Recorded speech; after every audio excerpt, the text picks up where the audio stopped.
Have you ever joined a new organization and noticed, quote, how things were done? When you did this, you were attempting to adapt to organizational life through socialization. Socialization is one of the processes that we'll be talking about in Chapter 7.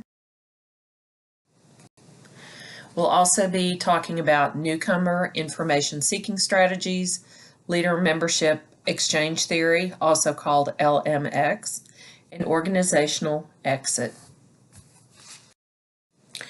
Socialization is the process through which we adapt to organizational life. It's complicated, it's not linear, and it takes us time to adjust. Just think back to the last time you joined an organization, you got a new job, or maybe you were even transferred within an existing organization to a new position. It took you a while to adjust to the environment, and that's what socialization is about. So we're going to look at how socialization unfolds over time and what is learned during this process. Table 1, 7.1 in your book shows the three main stages of socialization and the process and how it works. So we have anticipatory, we have encounter socialization, and metamorphosis. These phases aren't clear-cut, but are marked by what Balks and Bach refer to as turning points. So we get to a point where we think, aha, this is a turning point or a difference in the way that I'm being socialized and adapting to this organization.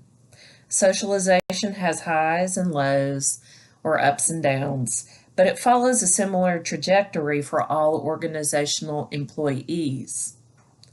That's why the three stages of socialization are useful to look at more closely. The concept of socialization has been applied in general ways to several contexts, but of course we're going to look at from an organizational perspective. So anticipatory socialization, the first one here. From a young age, as children, most of us are told that that we'll have a job when we grow up, like mommy and daddy. We watch our parents go to work, or one of our parents, and we understand that that's what grown-ups do. We're being socialized. Children also may learn something about their parents' occupation. Maybe their mom or dad brings work home, or maybe the parent takes the child to work. I know when I was growing up, I sometimes went with my dad to work at the newspaper he worked for. Back in the dark ages, right, when we had newspapers all the time. And I would run copy from his desk to other people's desks in the newsroom. Yeah, that's how long ago it was. There weren't computers. But it was a lot of fun doing it, having that little errand at work at my dad's office, because then I got to see people he worked with. I got to be in the, hum and buzz of a busy newsroom, and I learned that that's what my dad did. So it was kind of an interesting perspective. Also, when you think about it, when we are in school, we're asked by teachers, what do you want to be when you grow up? We're asked this from an early age. Most little boys and girls say, I want to be an astronaut or some other big profession, because we usually have an answer ready, or at least it prompts us to think about a career. And of course, the idea of career choice, that becomes more intense the older we get. We have to think about it more and what we're going to focus on. So for some of us, getting a job began when we were teenagers, and this was a big step in our cultural socialization. We either had to work or wanted to work or, wanted to earn extra money. But as we get older, as I said, we may narrow our idea of what we want to do to a specific situation. And this is another step in the process of anticipatory socialization. We think about what organization we want to work for, and we do research on that organization. So research that, maybe we go online and we look at the website, or we go to Facebook, or we go to LinkedIn and we look and we see what we can find out about that organization. Or maybe we talk to employees who work there or who have worked there, or they know someone.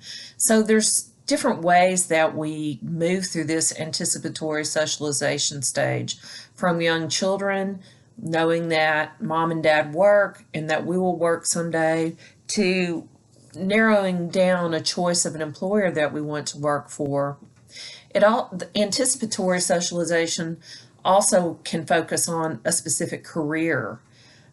So you might want to be an attorney, so you find out about the different contexts that attorneys can practice law in, and it's about research. It's about doing the homework. So anticipatory socialization helps us consider and think about what organizational life will be like. The encounter, now I flipped this slide, but bear with me. The encounter socialization stage is next, and that happens when we are hired and we learn about life on the job. So in this stage, we engage in sense making at the new organization by relying on past experiences, first impressions of the new organization, and encounters with employees at different levels of the organization. This can be a very stressful time. And in this stage, we are exposed to formal and informal communication processes.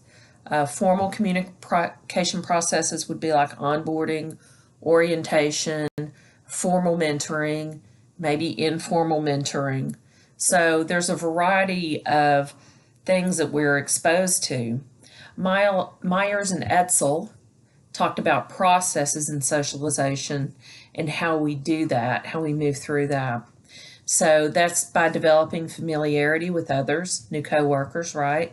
Acculturating, which means getting used to the culture or the environment of the organization.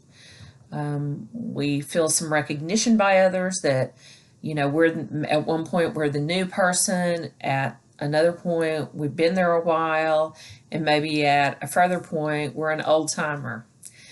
We become involved in the organization, and we develop competency with our job, and we negotiate our role.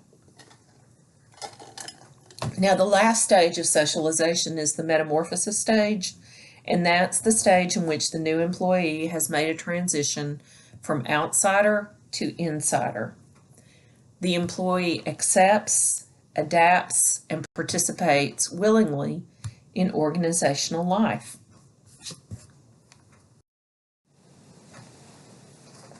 Now let's turn and look at Miller and Jablin's newcomer information seeking tactics.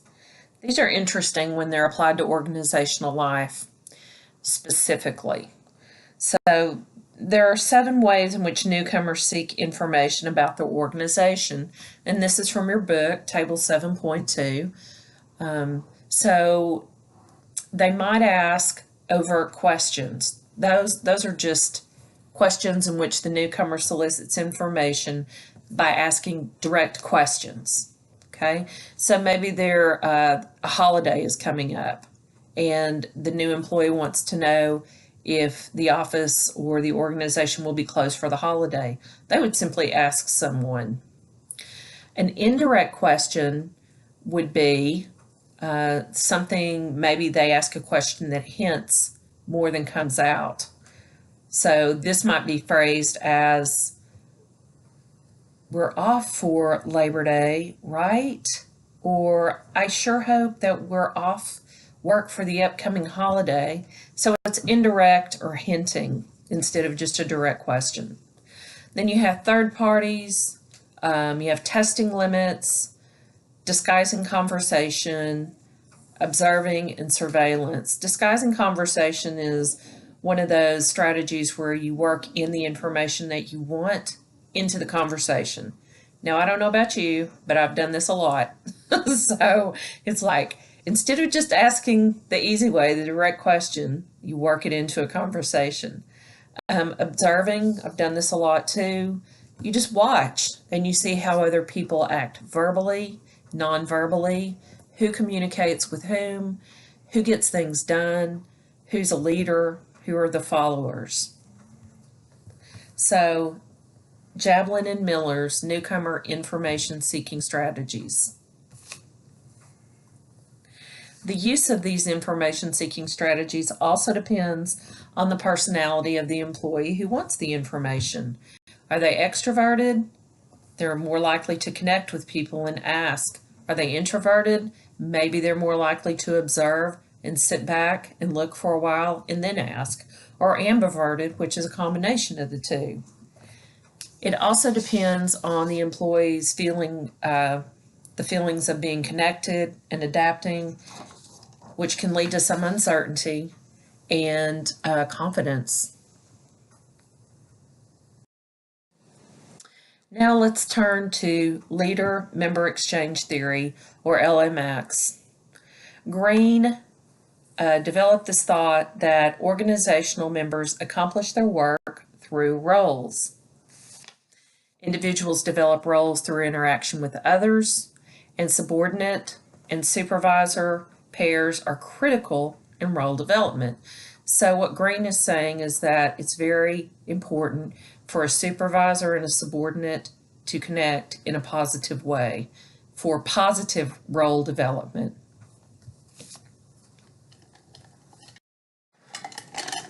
Which led to the development of leader-member exchange theory. This theory was originally called something else, but it's been built upon and expanded over time. It's an interesting theory because it's one of those big theories that's a little bit hard to get a handle on, but it has some interesting ideas in it, and we're going to focus on the really core interesting ideas in it. So,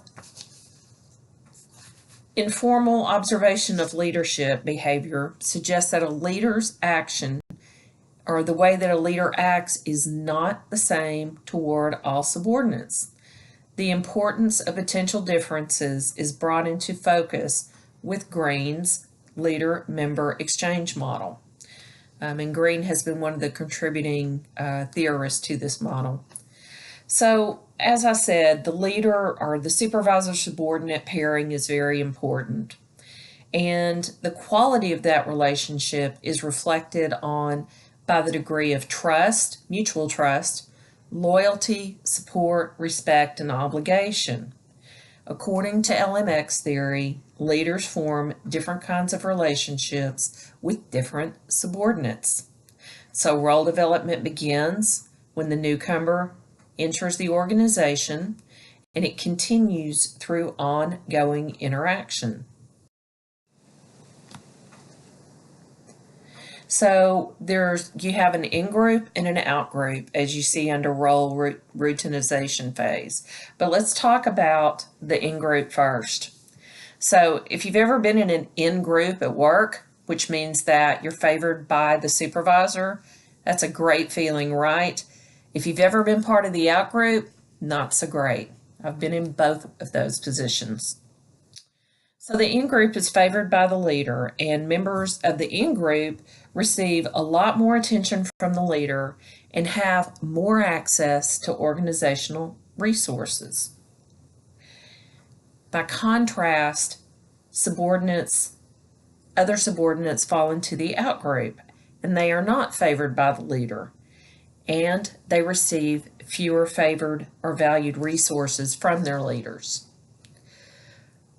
Leaders distinguish between in-group and out-group members on the basis of perceived similarity with respect to personal characteristics such as age, gender, personality, the way someone might dress. There are a lot of different characteristics here. A follower or a subordinate can also be granted in-group status if their supervisor thinks that the person is especially competent at performing his or her job. In-group followers tend to function as advisors or assistance, and they have much higher quality exchanges, communication exchanges with the leaders than do outgroup people. And again, if you've been in one of these positions, you understand this very clearly. So an in-group might get a assignment that has really interesting tasks. They might receive much more important responsibilities, information sharing. They might even get to take part in making decisions. So the relationship between leaders and followers evolves in these three stages you see right here: the role-taking phase, the role-making phase, and the role routinization phase. So role-taking. So when a new member joins the organization, their boss or supervisor, whatever you want to call them, assesses their talent and abilities and offers them opportunities to demonstrate that way. So to demonstrate how capable they are. Role making happens when an informal and unstructured negotiation about work-related processes, so that could be tasks, that could be relationships, occurs between the leader and the member. A member who is similar to the leader is more likely to succeed. Hence, they would be an in-group person.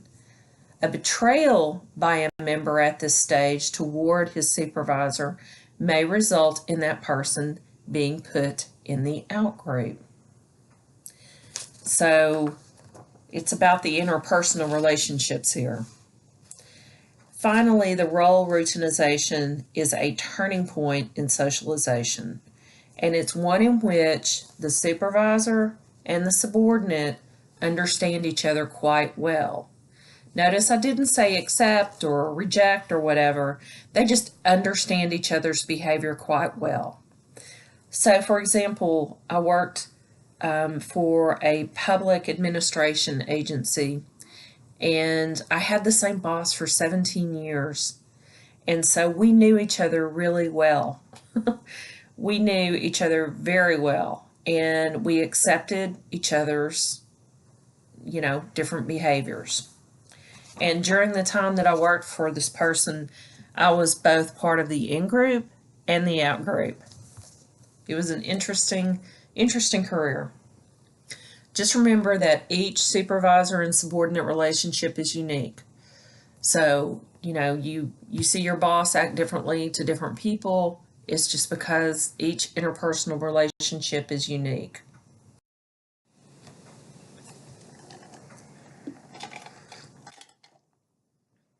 All right, so we've talked about socialization stages, newcomer information seeking strategies, and LMX theory. Now let's look at our last topic, which is organizational exit. So today, workers are more likely to make constant and radical job changes. So there's a lot of research that has been done about entering an organization, assimilating into it, as we just talked about, being socialized into it. But what about leaving the organization? Exits or disengagement from an organization has a big impact, and let's look at some of those. Organizational exit is a process. It may be one when preparing to leave an organization, individuals think about for a long time. So some people might think about leaving up to a couple of years before they leave, and actually before they take action. Organizational exits influence those who leave, and it also influences those who are left behind. Because consider this, have you ever had a coworker that's hard to get along with and they affect a lot of people around them? Well, think about how it feels when they left. Or maybe there's someone you worked with who was extremely proficient at their job and they made organizational life easier for everyone else. That also leaves a huge gap when they leave. Organizational exit also has effect on families and on the person that leaves. And communication plays a big role in the disengagement process. And these are some of the ways that communication role. People who are on the outside or the periphery of communication networks are more likely to leave an organization because there's not that sense of belonging or the in-group feeling. When exit becomes imminent, either through firing or through the personal decision to leave, communication about leaving becomes more explicit. In other words, people know that, your coworkers probably know that there's another coworker that's going to leave, and people talk about it. People who leave organizations craft different messages for different audiences. So they may tell a close coworker what the true reason that they're leaving, but then tell everyone else a different reason. They may tell the supervisor a different reason. So depending on who the person talks to, they may have a different message about why they're leaving. And communication, clear communication, when leaving an organization is very critical for relieving stress. Many organizations hold exit interviews now, and they interview employees about why they're leaving. I know that when I left my job in public administration that I went through an exit interview, and I found it really, really interesting at the time. It was insightful about the reasons why I was leaving. But it also helped me know that there was an ending and a way to wrap up this career that I had had for 17 years. So these are the highlights that I wanted to pull out of Chapter 7. I will have notes on Chapter 8 posted about decision-making processes in organizations. And be sure and watch the additional videos in Unit 3 of our course, because there's more information there about certain concepts in this chapter. All right, thanks for listening. See you.